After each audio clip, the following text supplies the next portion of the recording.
छत्तीसगढ़ विधानसभा में अपना 5वां बजट पेश करने से ठीक एक दिन पहले बिलासपुर में प्रदेश स्तरीय यादव महासम्मेलन में शिरकत करते मुख्यमंत्री भूपेश बघेल आत्मविश्वास से भरे हुए नजर आए और यह भरोसा लेकर लौटे हैं कि उन्हें सीएम के रूप में दूसरा कार्यकाल भी मिलेगा। इस दौरान उन्होंने अपने सरकार के कामकाज पर तफसील से बात की और खासतौर से गोधन न्याय योजना के बारे में बताया। मुख्यमंत्री ने इस ओर भी इशारा किया कि छत्तीसगढ़ की मौजूदा सरकार प्रदेश के सभी समाज के लोगों की जरूरतों को पूरा कर रही है। ये समाजों के साथ सीधे जुड़ाव का भी संदेश था। इस दौरान उन्होंने यादव समाज के लिए जमीन देने के मुद्दे पर कहा कि सरकार की योजना के तहत रियायती दर पर जमीन मुहैया कराई जाएगी। भूपेश बघेल ये भी बोले कि जमीन की रजिस्ट्री कराते ही मिले तो भवन के लिए भी राशि दी जाएगी। ये भी याद दिला दिया कि जमीन की रजिस्ट्री कराकर आचार संहिता से पहले मिल ले, नहीं तो अगले कार्यकाल में राशि मिल जाएगी। भूपेश बघेल ने यह भी कहा कि वैसे तो आप लोगों ने आशीर्वाद दे दिया है, इस कार्यकाल में रजिस्ट्री करा लिए तो भवन बनाने के लिए पैसा देंगे, नहीं तो अगले कार्यकाल में देंगे।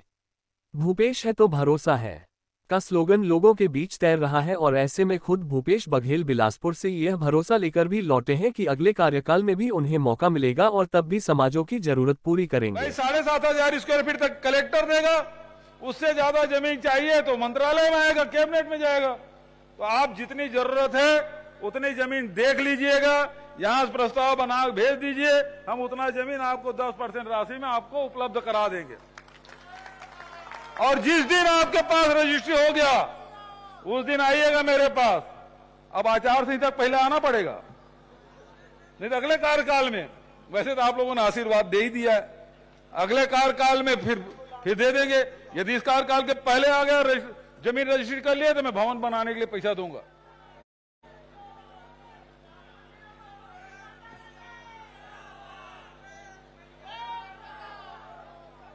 एक बार मोर साथ जोरदार जयकारा लगाओ।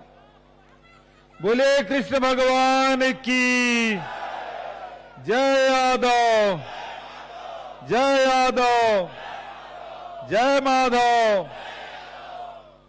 काका भी जिंदा है।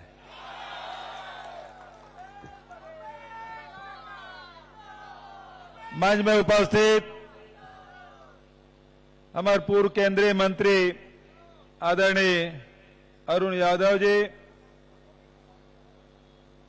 यादव समाज के राष्ट्रीय अध्यक्ष आदरणीय डॉक्टर स्वप्न कुमार घोष जी, आदरणीय ललिता यादव जी, आदरणीय सत्यप्रकाश सिंह यादव जी, सोम प्रकाश यादव जी, वासुदेव आलू जी, engineer Ranveer Singh Yadav ji, colonel ML Yadav ji, brigadier Pradeep Yadu जी, आदरणीय जगदीश यादव जी, चौधरी जगराम सिंह यादव जी, गोरेलाल यादव जी, हमारे विधायक साथी भाई द्वारकाधीश जी, भाई राम कुमार यादव जी, रश्मि जी, और साथ ही भाई चंद्रा जी, मंच में उपस्थित सभी हमारे आदरणीय अतिथिगण जो विभिन्न प्रदेश से आए हैं, मैं सबको नमस्कार करता हूं, सबको नमन करता हूं। क्योंकि समय हो चुका है, आप लोग बहुत देर से विचार विमर्श कर रहे हैं, सभी नेताओं के भाषण, सामाजिक पदाधिकारियों के भाषण आप सबने सुना। मैं बहुत ज्यादा देर इसलिए भी नहीं रह पाऊंगा क्योंकि मुझे हेलीकॉप्टर से वापस जाना भी है और रायपुर में भी कार्यक्रम है। तो उपस्थित सभी यादव समाज के सभी हमारे पदाधिकारीगण, समाज के सभी बड़े बुजुर्गगण, हमारी मातृशक्तियां, सभी युवा साथीगण, हमारे प्रदेश के अध्यक्ष यादव जी और यहां के महापौर भाई राम शरण जी, पत्रकार साथियों, दिगर समाज के भी बड़ी संख्या में लोग आमंत्रित हैं, मैं उनका भी अभिनंदन करता हूं। आदरणीय साथियों, भगवान कृष्ण के योगदान को कौन नहीं जानता। आज पूरी दुनिया में सबसे सर्वश्रेष्ठ यदि कोई ग्रंथ है तो भगवान कृष्ण के द्वारा गया गीता ही है। उसके मुकाबले में कोई ग्रंथ टिकता नहीं। ये सर्वश्रेष्ठ ग्रंथ पूरे दुनिया के। और भगवान कृष्ण ने गौ पालन को प्राथमिकता दी। वह युग था जब कृषि और पशुपालन दोनों का महत्व था और पूरे यदुवंशी पूरे देश में कृषि के साथ रोजगार धंधा, अब तो समय बदला है, व्यापार व्यवसाय में भी यदुवंशी आगे बढ़े हैं, लेकिन पशुपालन मुख्य धंधा रहा है।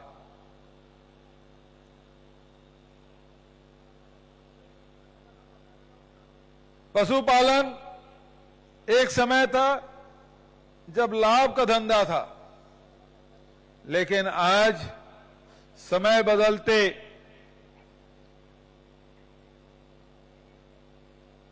यांत्रिक युग होने के कारण से, मशीनीकरण होने के कारण से पशुपालन अब अलाभकारी हो गया, घाटे का धंधा हो गया। और ऐसे समय में पूरे देश में पशुपालन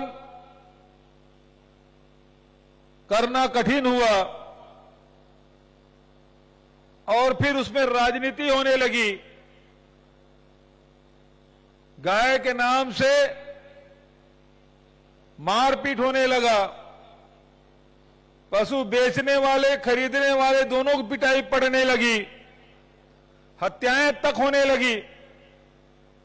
मुझे हरिशंकर परसाई जी जो मध्य प्रदेश जबलपुर के थे, उनका व्यंग याद आता है।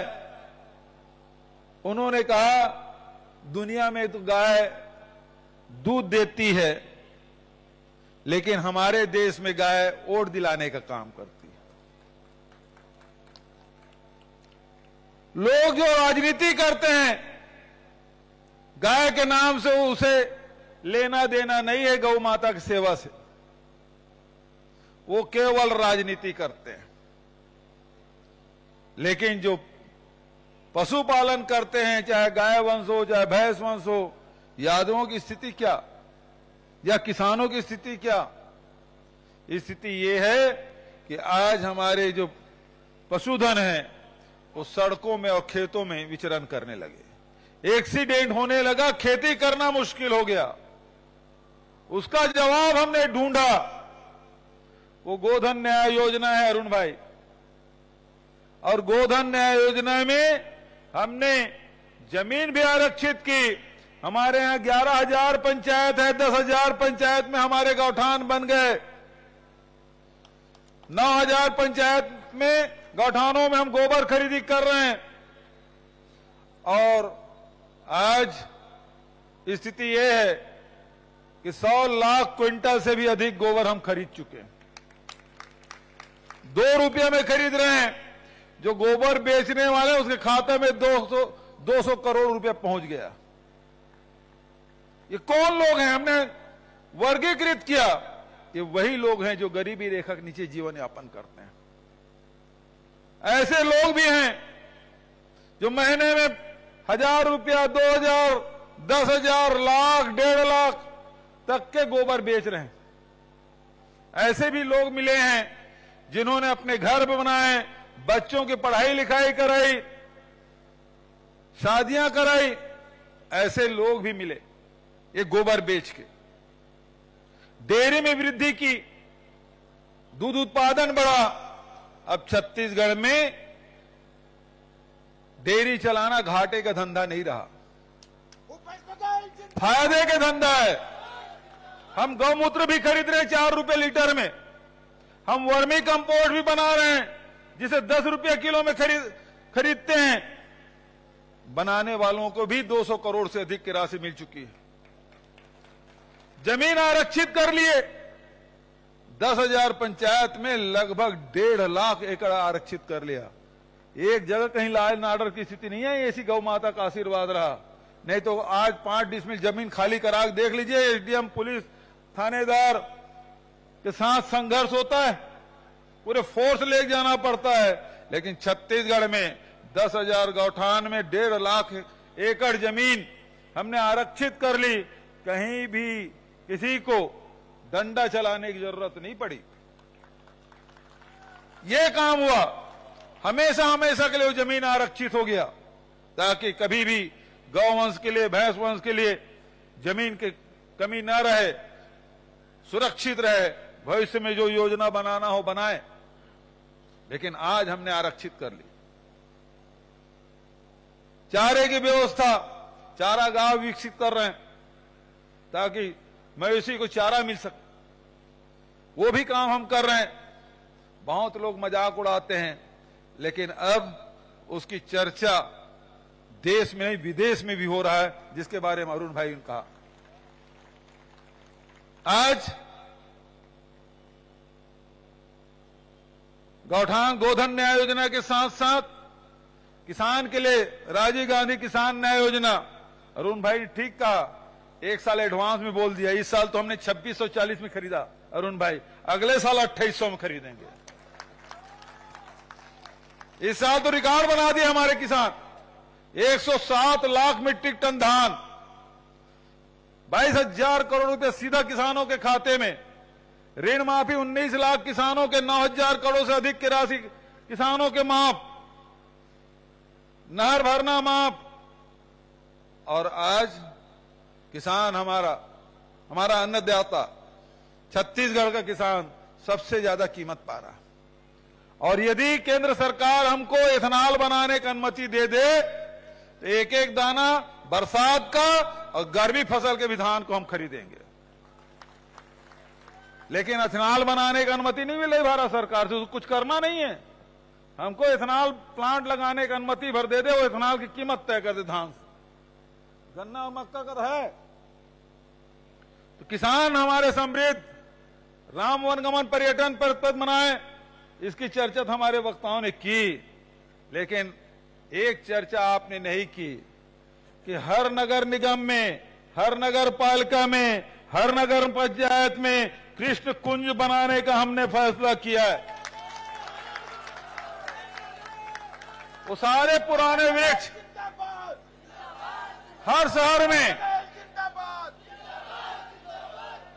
जो पुराने वृक्ष हैं, आजकल तो गमले में विदेशी फूल खिलते हैं, दूसरे जगह फूल आते हैं, पेड़ पौधे आते हैं, उसको लगाते हैं। पुराने जो वृक्ष हैं, चाहे पीपल हो, आम हो, बरगद हो, ये सब देखने को नहीं मिलता। वो सारे पुराने वृक्ष जो हमारे जंगलों में है, गांव में है, उनको शहरों में भी लगाएंगे ताकि हमारे आने वाले पीढ़ी पहचाने। कृष्ण जब कहते हैं कि मैं वृक्षों में पीपल हूं, तो पीपल लगना चाहिए ना, शहर के लोग भी जाने, आने वाले पीढ़ी जाने। और इसलिए कृष्ण कुंज का निर्माण हर जगह। इस प्रकार से हमने, चाहे गोधन न्याय योजना हो, राजीव गांधी किसान न्याय योजना हो, हमारे साथी कह रहे थे बहुत गरीबी है। बिल्कुल सही बात है, हमारे छत्तीसगढ़ में बहुत गरीबी है, पैसा बहुत है साहब हमारे छत्तीसगढ़ में। अभी तक के, आज 5 तारीख है, आपके मध्य प्रदेश में हजारों करोड़ का कर्ज ले लिया सरकार ने, छत्तीसगढ़ में आज तारीख तक के हमने 1 पैसा कर्जा नहीं लिया है।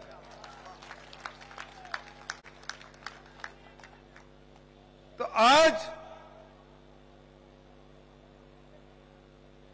गरीबों के लिए पूरे देश में हमने 7,000 रुपया सालाना देने का फैसला किया। जिसके पास कोई जमीन नहीं है, जो मेहनत का मजदूर है, जो गांव में रहते हैं, खेतिहर मजदूर है, 7,000 रुपया सालाना देश के किसी राज्य में लागू नहीं है, केवल छत्तीसगढ़ में। आप गोबर के, अब भाभी जी पूछ रही हैं गोबर से आप क्या क्या बनाते हैं, तो गोबर से केवल वर्मी कंपोस्ट नहीं बनाते, गो काट भी बनाते हैं, गमला बनाते हैं, दिया बनाते हैं, अब तो प्राकृतिक पेंट भी बना रहे हैं। और जितने भी शासकीय बिल्डिंग है उसकी पोताई केवल उसी प्राकृतिक पेंट से होगा। पूरा, चाहे वो कलेक्टर का ऑफिस हो, एसडीएम का ऑफिस हो, तहसीलदार हो, थाना हो, स्कूल हो, ITI हो, कोई भी बिल्डिंग हो शासकीय बिल्डिंग, सारे बिल्डिंग हमारे जो स्व सहायता समूह की बहनें जो गोबर से प्राकृतिक पेंट बनाएंगे उससे वो पोताई होगा। और आपको मैं बताना चाहूंगा अभी तक के 18,000 लीटर हमने प्राकृतिक पेंट बना लिया है और सबसे पहले रायपुर नगर निगम के कार्यालय की पोताई उसी से हुआ है। मैं तो अब आते सब अतिथियों को उसको प्रेजेंट करता हूं, उसको भेंट करता हूं। तो वो प्राकृतिक पेंट हम बना रहे हैं ताकि लोगों को रोजगार मिल सके। हमारे यादव समाज के लोग जंगलों में बहुत रहते हैं। पिछली सरकार ने फॉरेस्ट राइट एक्ट के तहत पट्टा नहीं दिया था पिछड़े वर्ग के लोगों को, अनुसूचित जाति के लोगों को, अन्य सामान्य वर्ग के लोगों को नहीं दिया था। हमारी सरकार बनी तो जो 3 पीढ़ी से वहां रह रहा हो या 75 साल से रह रहा हो, 13 दिसंबर 2005 के पहले जिसका कब्जा हो, उन सबको पट्टा देने का काम हमने किया। यादवों को खूब पट्टा बांटा है, जंगलों में खूब पट्टा मिला है। भाई जहां चारा है वहां गाय है और जहां गाय है वहां यदुवंशी है। तो शहरों में नहीं रहते, जंगलों में भी रहते हैं और वहां उसको जमीन नहीं। जो तीनों लोग के मालिक के वंशज है उसके पास जमीन नहीं, ये कैसे हो सकता है? हमने उनको भी जमीन दी। तो हमने कोई कसर नहीं छोड़ा, चाहे अनुसूचित जाति हो, चाहे जनजाति हो, चाहे पिछड़े वर्ग को, सबके लिए हमने योजनाएं बनाई। क्योंकि समय काफी हो चुका है, एक बात जो हमारे अध्यक्ष जी, प्रदेश अध्यक्ष जी जो बोले हैं उसके बारे में बोल के अपनी बात में समाप्त करूंगा। हमारे पिछड़े वर्ग में, अनुसूचित जाति में, जनजाति में बहुत सारे समाज, हम लोग बहुसंख्यक हैं, लेकिन हमारे पास सामाजिक भवन नहीं है, शहरों में जमीन नहीं है, भवन नहीं, हम दूसरे से मांग के कार्यक्रम करते हैं। इसलिए हमने नीति बनाई कि हमारे पिछड़े वर्ग के लोगों को जो कलेक्टेड गाइडलाइन है, मान लो 1 करोड़ एकड़ की जमीन है तो 10% में उसको जमीन मिलेगी, मतलब 10 लाख रुपए में उसको जमीन मिल जाएगी। हमने फैसला किया है और इसके तहत अभी तक के सैकड़ों हजारों में विभिन्न जातियों के लोगों को हमने जमीन दी है। और जब जमीन मिल जाता है आपके नाम से, जब जमीन आ जाए, रजिस्ट्री हो जाए, उस दिन फिर मुझसे कहिएगा मैं उस भवन बनाने के लिए भी पैसा देता हूं। और यादव समाज के ऐसा हर ब्लॉक में आपको मिलेगा। जो ब्लॉक अध्यक्ष भेंट मुलाकात कार्यक्रम में जहां जहां गया हूं, अभी बिलासपुर शहर नहीं आया हूं, भेंट मुलाकात कार्यक्रम तखतपुर में गया था। यादव लोगों को पैसा दिया कि नहीं दिया? क्यों? आपके यहां मिला कि नहीं मिला? मिल गया। शिवरी नारायण में कितनी जमीन, पैसा कितना? 30 लाख। देखिए, हर ब्लॉक में मैं पैसा दे रहा हूं, हर समाज को, जो जो समाज है सब जगह मिल रहा है। पीछे भी बता रहे हैं। तो यहां नहीं दूंगा ऐसी बात नहीं है, लेकिन 10 एकड़ का क्या करिएगा आप? अरे जितने जरूरत है ले लीजिए, हम कहां मना कर रहे हैं भाई। 7,500 स्क्वायर फीट तक कलेक्टर देगा, उससे ज्यादा जमीन चाहिए तो मंत्रालय में आएगा, कैबिनेट में जाएगा।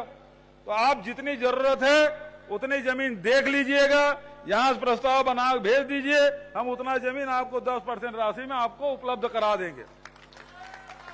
और जिस दिन आपके पास रजिस्ट्री हो गया उस दिन आइएगा मेरे पास। अब आचार संहिता पहले आना पड़ेगा, नहीं तो अगले कार्यकाल में, वैसे तो आप लोगों ने आशीर्वाद दे ही दिया है, अगले कार्यकाल में फिर दे देंगे। यदि इस कार्यकाल के पहले आ गया, जमीन रजिस्ट्री कर लिया, तो मैं भवन बनाने के लिए पैसा दूंगा। महिलाओं को खूब दिया भाभी। हाँ है, घोषणा करने, देखो ये तो नीतिगत फैसला है। आप जमीन, अच्छा मैं घोषणा कर दूंगा कि हवा में मकान बनाओ, बिल्डिंग, उसको जमीन में बनाओगे ना, तो जमीन आपके पास है नहीं तो बनाओगे कैसे? मैं चाहता हूं, देखिए हम लोग भी विधायक हैं, विधायक बनने के बाद मुख्यमंत्री बने हैं। ये राम कुमार है, ये चंद्रा जी हैं, रश्मि सिंह जी हैं, ये लोग भी गांव में जाते हैं तो यादव समाज के नाम से 5 लाख रुपया, तो सतनामी समाज के नाम से 10 लाख रुपया ऐसे बांटते हैं। वो लिखा भी रहता है, लेकिन वो संपत्ति आपकी नहीं है, वो शासकीय है। मैं चाहता हूं जो भवन बने वो उसके मालिक आप हों, और इसके लिए जरूरी है जमीन 10% में आपको मिलेगा। यही मैं कह रहा हूं। 10% राशि क्या होता है? 10% में वो भूखंड ले लीजिएगा, भूखंड लीजिए, जितने बिल्डिंग की कास्ट होगी मैं दूंगा। मैं बैठा हूं ना, कहां जा रहा हूं? आप लीजिए जमीन लीजिए, मैं भूखंड भी उपलब्ध कराऊंगा, और भूखंड मिल गया तो पैसा भी उपलब्ध कराऊंगा। जितना बढ़िया शानदार भवन बनाइएगा। ये बी.आर. यादव की नगरी है, उसकी कर्म भूमि है। सुभाष यादव जी के साथ हम लोग काम किए, बी.आर. यादव जी के साथ काम किए। अरुण भाई याद कर रहे थे, उनके पिताजी के साथ मैं विधायक भी था, इनके पिताजी के साथ दूसरे कार्यकाल में मंत्री भी था। हम लोग साथ में काम किए, और जब कभी यादव जी भोपाल आते थे, सकारता पुरुष के नाम से हम लोग जानते थे, फोन करके बुलाते थे, भूपेश खाली हो, आ जाओ, साथ में दोनों भाई भोजन करेंगे। कितने बार इनके बंगले में भोजन किया। एक बार तो मैं सुभाष यादव जी की कर्मभूमि भी गया, इनके घर भी गया, तब ये शायद दिल्ली उल्ली में रहते थे। मैं उनके साथ इनके घर भी गया, वहां भी भोजन प्राप्त किया। तो हम लोग संबंध इस प्रकार से, चाहे बी.आर. यादव साहब हो, चाहे सुभाष यादव जी, बड़े नाम थे, बड़ा कार्य था, और मैं उसे प्रणाम करता हूं, नमन करता हूं। आप सबको नमन करते हुए, मंच में बैठे हुए सभी अतिथियों को नमन करते हुए अपनी बात को मैं समाप्त करता हूं। उसके पहले जो अहिर रेजिमेंट की जो बात की है उसके मैं समर्थन करता हूं, और जाति जनगणना की जो बात है उसके भी समर्थन करता हूं।